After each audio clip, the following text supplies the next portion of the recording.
Hello everyone and welcome back to F1 in 2019, our third season, our little bit of an up and down season with the difficulty being up so high. I'm considering doing a teeny bit of a drop. I think jumping at 6 points might have been an overestimation of my skill progression game on game. So I might look into taking it down about another 2 or 3 notches, kind of split the difference. At hitting these higher levels, I need to be a little more progressive. I was only doing about 4 to 5 or 3 to 4 each jump before this, and to go up 6 hole was not a great plan. But let's hop in. We've got some developments completed. We are fresh off of some points in China, so thankfully some rain helped us out there, a good strategy. But you can see other teams are starting to get their developments going in this season, so we're going to have to hopefully not have any development failures. We should have a significant upgrade coming for Spain next race, but let's see how we can do in qualifying. The difficulty is still up pretty high. Welcome to qualifying in the Republic of Azerbaijan. The teams are making their last-minute adjustments before the lights go green, and the fight for pole position can get underway.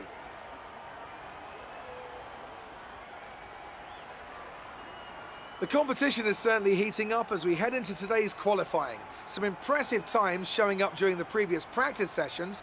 Anthony Davidson, do you think we can expect a similar level of skill to be showcased during today's qualifier? Well, I certainly hope so. The competition here is extremely tight, and I think we might see some very close times today. Remember, practice isn't just about fastest lap times though. It's about optimization, it's about ratifying your decisions. No one's going to be sweating small mistakes here and there, but in qualifying that all changes. You need to nail that perfect lap or face the consequences, and believe me, that's a lot of pressure.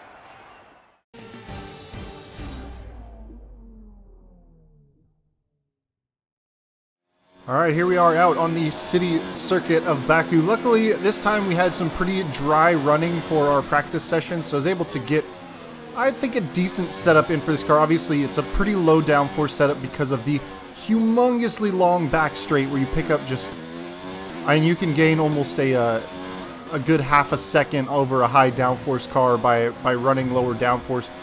Really, a lot of times in the practice, the delta for suggested lap times, I would lose about 5-6 tenths in the first 2/3 of the lap, but gain all of it and more back on that back straight. So we have set up for that lower downforce. It'll also help us defend against the DRS use along that long back straight as well, by being able to just be quick on our own in a straight line, because that's going to be necessary to hold positions, especially if we're going to be losing out on ground through the first 2/3 of the lap, potentially falling out of DRS range.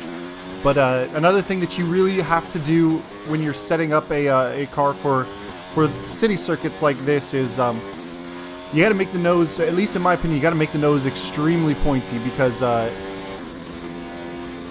when it comes to tires breaking away, if you oversteer, worst case is you get out of the throttle, you countersteer, save the car, or potentially spin.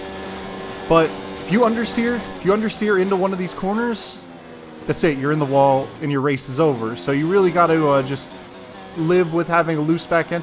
And unfortunately, because of that, and because of the very, very, very slow corners you come out of, a lot of rear wheel spin, it eats the rear tires absolutely alive. You can see we're on the second flying lap here, picking up a little bit of time. We're actually picking up a little bit of a slipstream off of Lando Norris, who's diving into the pit, so we stayed on the inside behind him as much as possible to catch a little bit of lap time there. So we're P8 at the moment, and we hopped to the end of the qualifying session, and we managed to just sneak through into Q2, P14. You can see some rain in the background there. It's going to start coming in on the second qualifying session. Luckily, you do them back-to-back, so the rain doesn't adjust too much. But we are out on a set of dry tires as the rain is starting to fall, because, well, this is going to be our best opportunity to set a lap time. Basically, everybody's first lap time is going to be their best one, because the conditions are only getting worse as the rain starts to come in. So really trying to balance the edge of grip as the circuit gets a little bit wetter and wetter each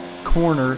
And we're still on these slick, dry tires. It's not so much that we're slip sliding all over the place just yet, but we are definitely having to be a little bit easier on the brakes, a little easier on the throttle.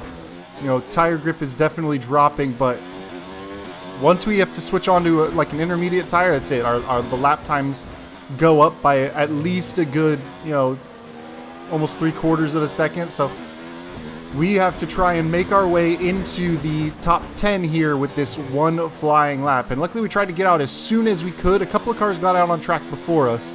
But the earlier we were able to get on, the drier the track it was going to be. So this is really our one-shot qualifying, going to try and make it into Q3.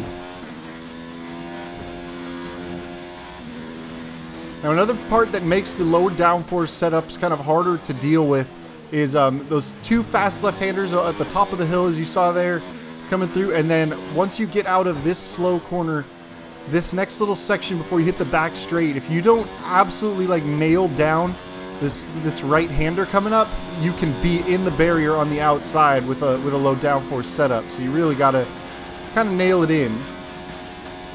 You can see just the top speeds that we're generating, almost competitive with what we've seen at Monza last year. I mean, 216 miles an hour is where we top out there, and at the moment, provisionally 8th, but 3 seconds off of the best lap time. So we hop ahead, end of qualifying, P11. So we are just barely outside the cut line. Our teammate George Russell makes it through by about 0.6 of a second, but that is going to put us into the grid order of P11 at the moment.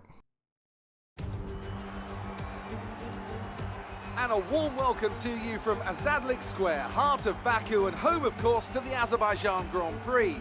With high speeds, tight corners and few runoff zones, many are expecting a safety car here today, so our drivers will have to stay very much on their toes and hopefully away from the barriers.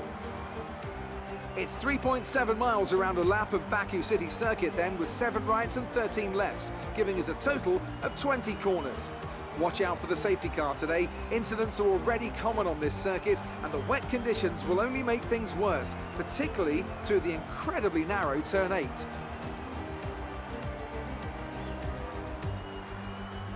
Alongside me once again for coverage of today's race, it's none other than the great Anthony Davidson. Let's talk about old time. No grid penalties, no mitigating circumstances, just a poor qualifying performance and a very disappointing start position for them today. It's not a nice feeling, I promise you. They've got a quick car underneath them, but they've got onto the grid today and they need a pair of binoculars to see the start lights.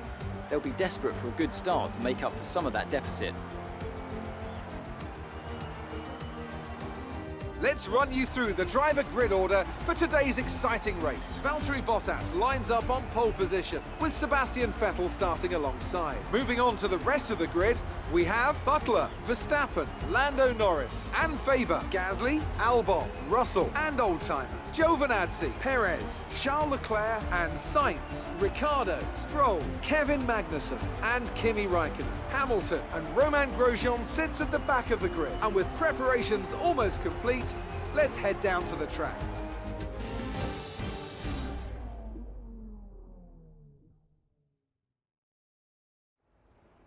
Now that we've got some points on the board, let's continue this form and aim for another top 10 finish.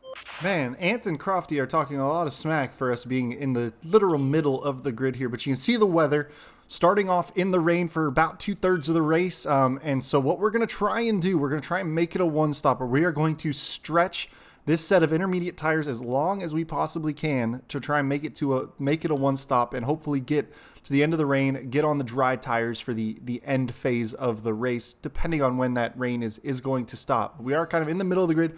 We're starting on the inside of the inside row here, so we have to just try and avoid turn 1 carnage, which is always tough here. Short run up into turn 1 here.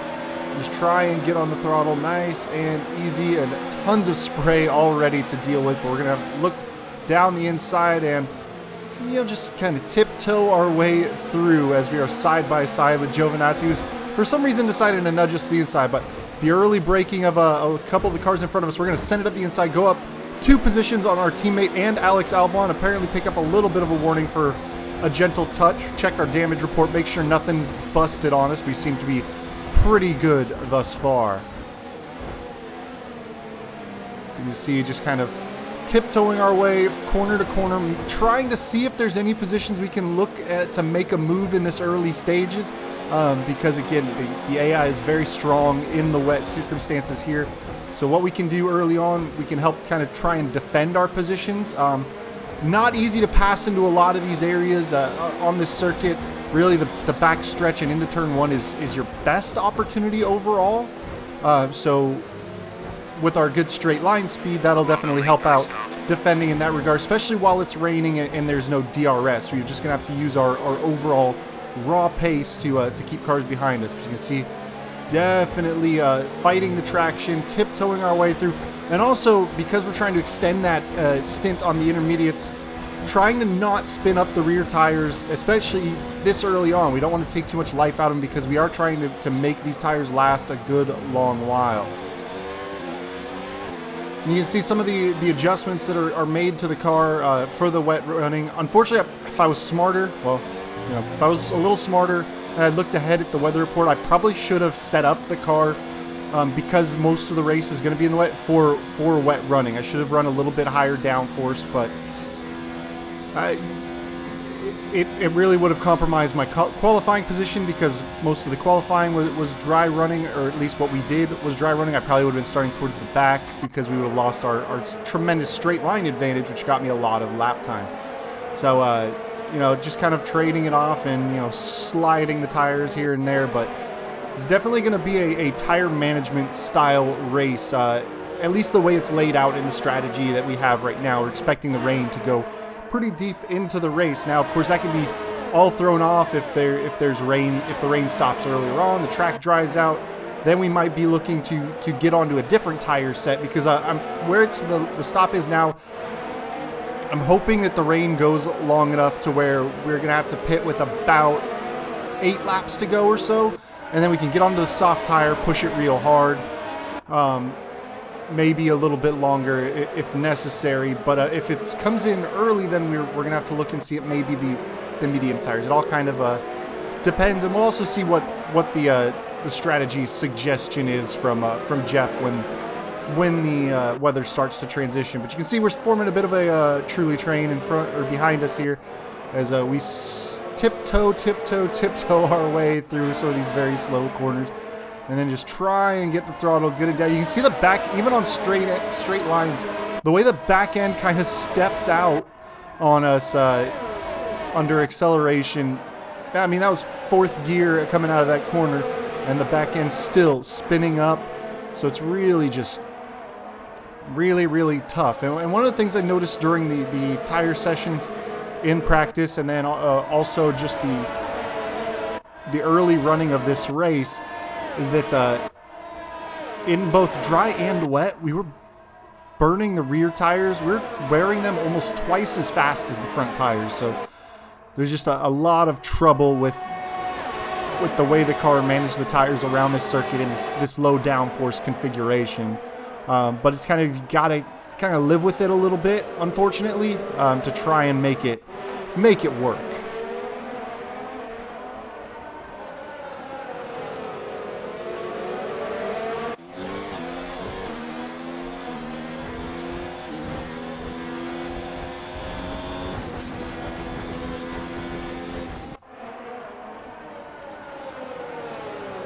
Now, I will say one gripe, and you could kind of hear it, one gripe I do have a little bit about this game is when you take contact that doesn't even do damage, like a little bit of wheel banging, that sort of thing, you hear that like rumbling sound that's like something's crunching pretty much for the entirety of the rest of the race, unless that damage happens to the front wing and then you come in and replace it. So that contact with Alex Albon out of turn 2 basically meant I had to listen to this crunching noise for the entirety of the race the rest of the way, and it really got kind of old, if I'm being honest, because, you know, there's no structural damage to anything. There's no reason why anything should be dragging or bouncing,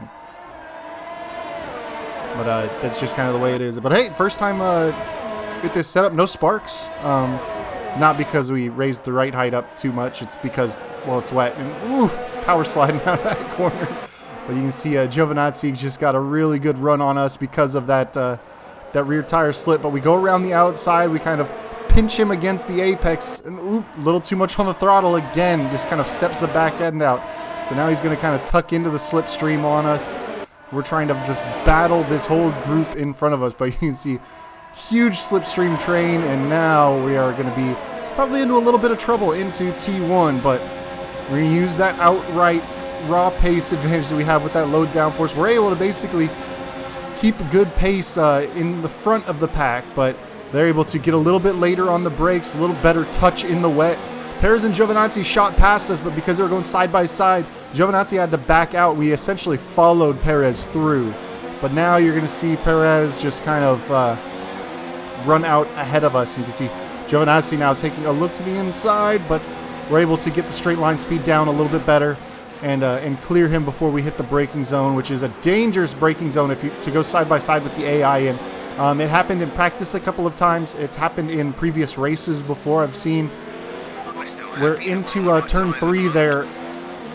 Sometimes the AI will, if they're trying to pass you on the inside and outbrake you, they will turn in a little bit early and then clip that inside wall and basically just shoot to the outside wall and just cut your nose off and jam you into that wall and wreck both of you out of the race. So usually discretion is the better part of valor when it comes into turn 3. Make sure either set yourself on the inside or let them have the corner if they've taken the inside. It's just not worth ending your race over something like that. You see, just trying to balance the car as much as we can out of that high-speed corner. And then there's Jeff saying 10 minutes of rain left, so we're actually going to have the rain stop pretty early compared to what our estimations were. What is it? 1 lap 4, so 10 more minutes on a minute and a half lap. So probably going to be around lap 16, 17 that we should see the rain stop and transition to dry. Obviously, that's can happen, or can be subject to change.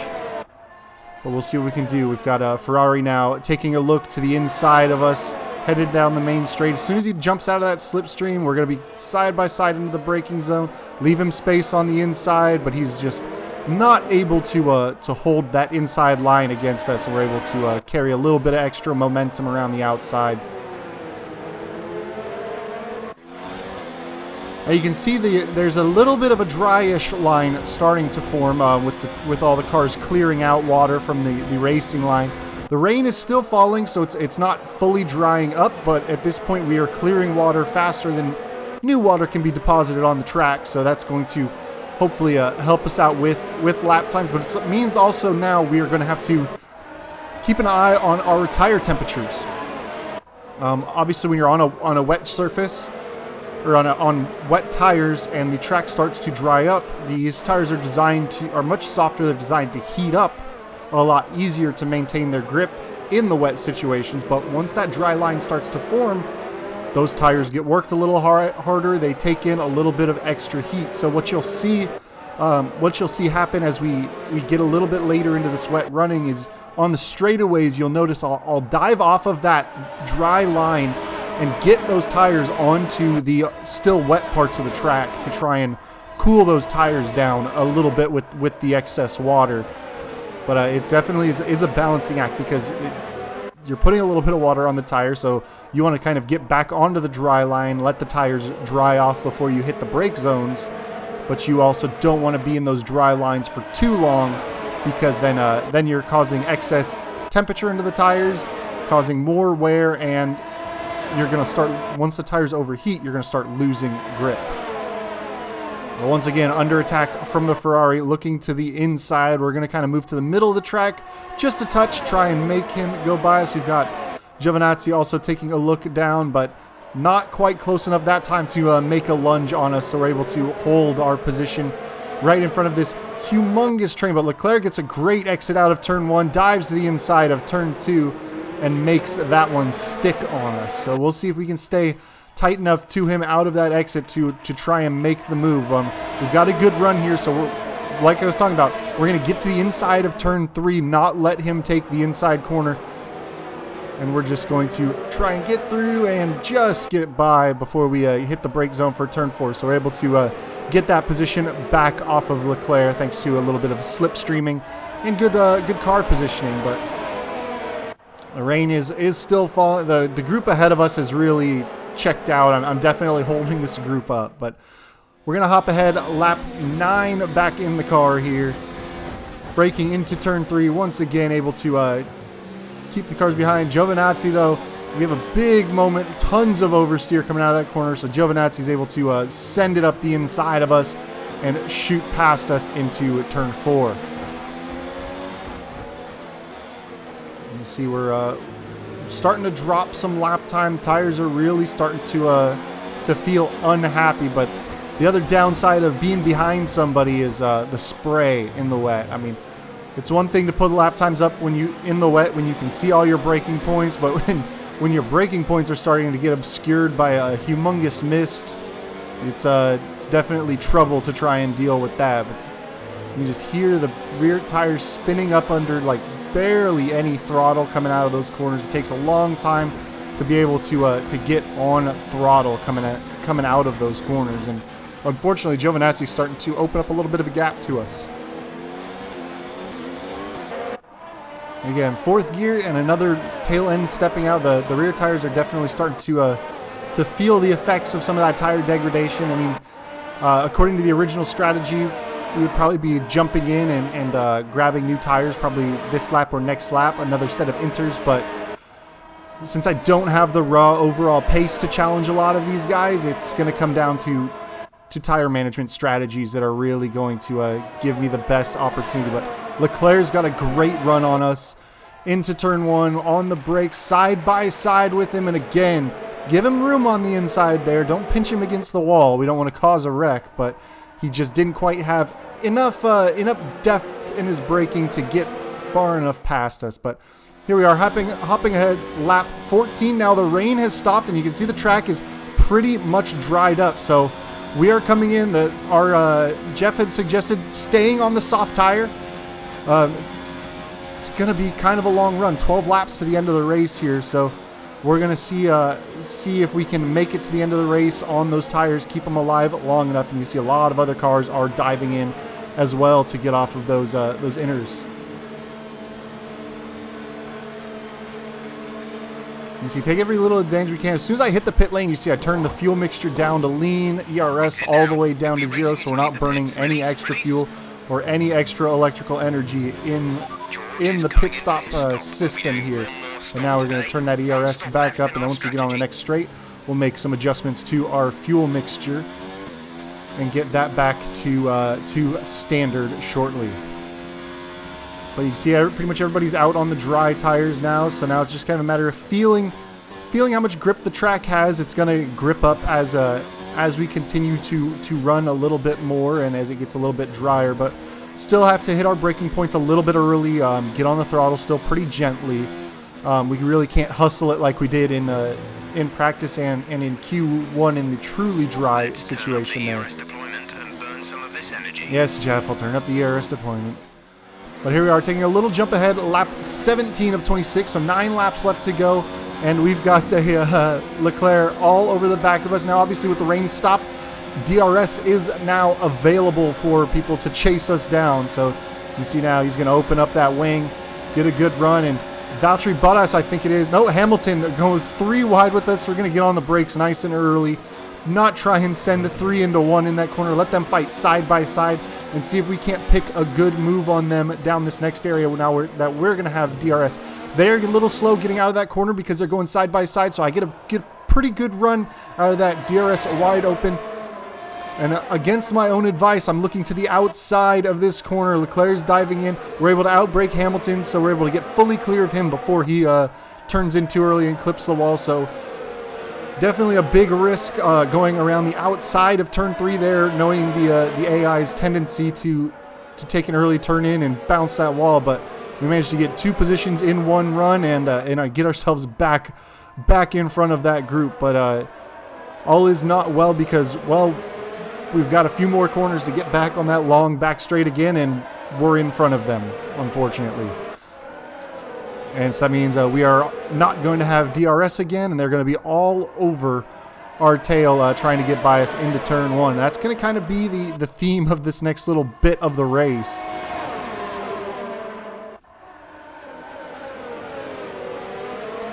But it definitely feels good to be on a dry track again, have the grip you expect from an F1 car, not have to be too ginger out of every corner.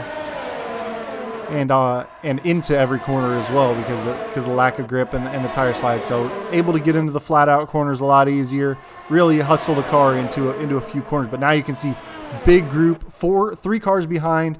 Ferrari, McLaren, and a Mercedes, all with DRS on me. Leclerc goes by. Hamilton looking to the inside. And apparently Jeff wants us to come in 2 laps from now to get a new set of medium tires. So right now, provisionally, I'm saying, okay, I'm going to confirm that change. But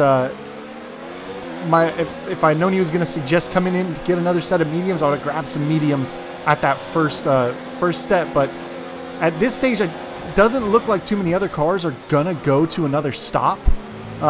Or if they do, that's an opportunity I can take an advantage, even if I'm losing pace on old tires. So I'm going to keep an eye on the tire wear, see how it goes over the final phase. I mean, there's only 7 laps left to go in this race, and I can, even on pretty much dead tires, I can push the last 2 or 3 laps.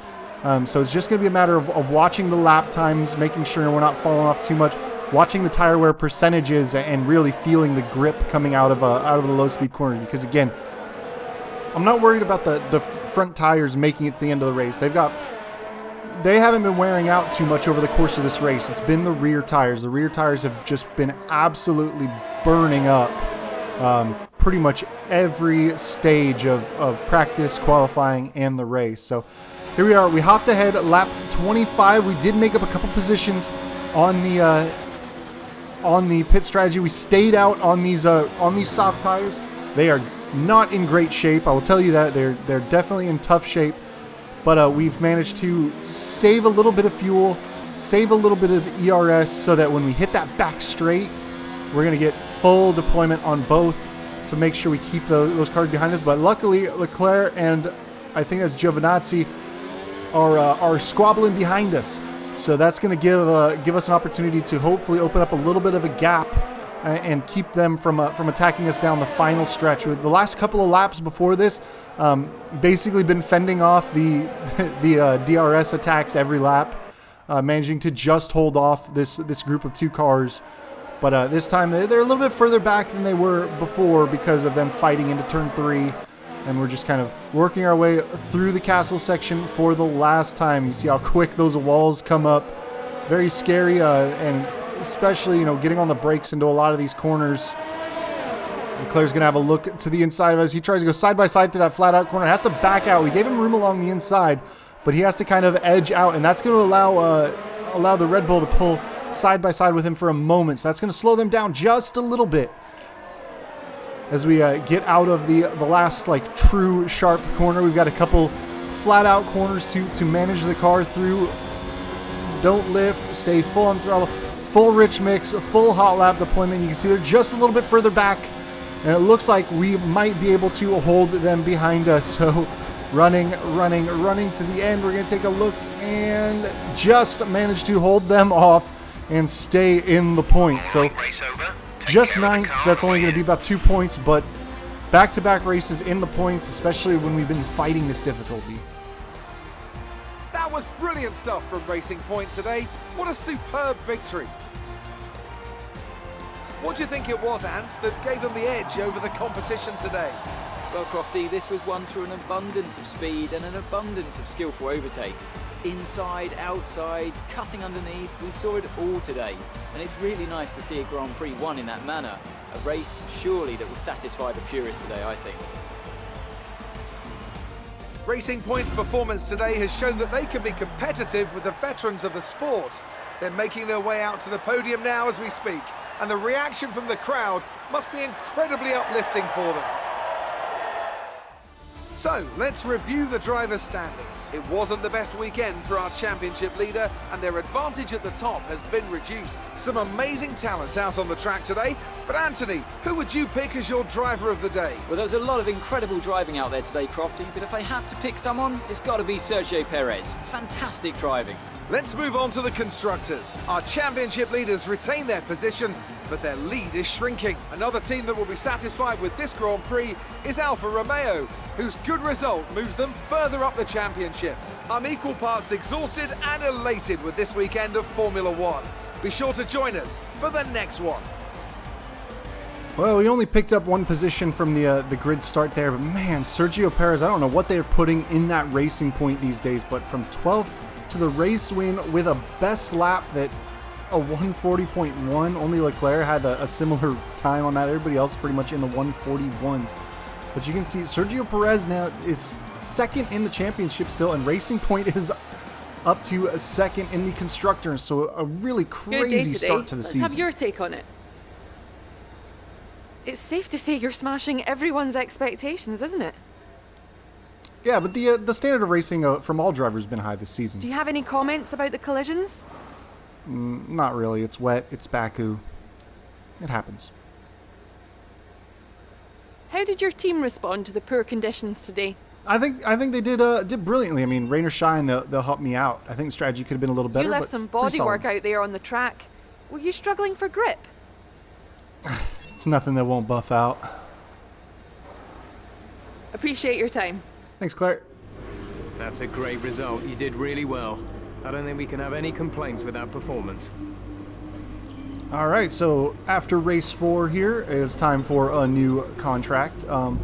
Obviously, our previous contract was signed right before all the regulation changes, so we had some pretty low expectations, let's say, for the start of the season. But now that our car is up towards the top of the grid in performance, now they're going to expect us to perform a little bit better.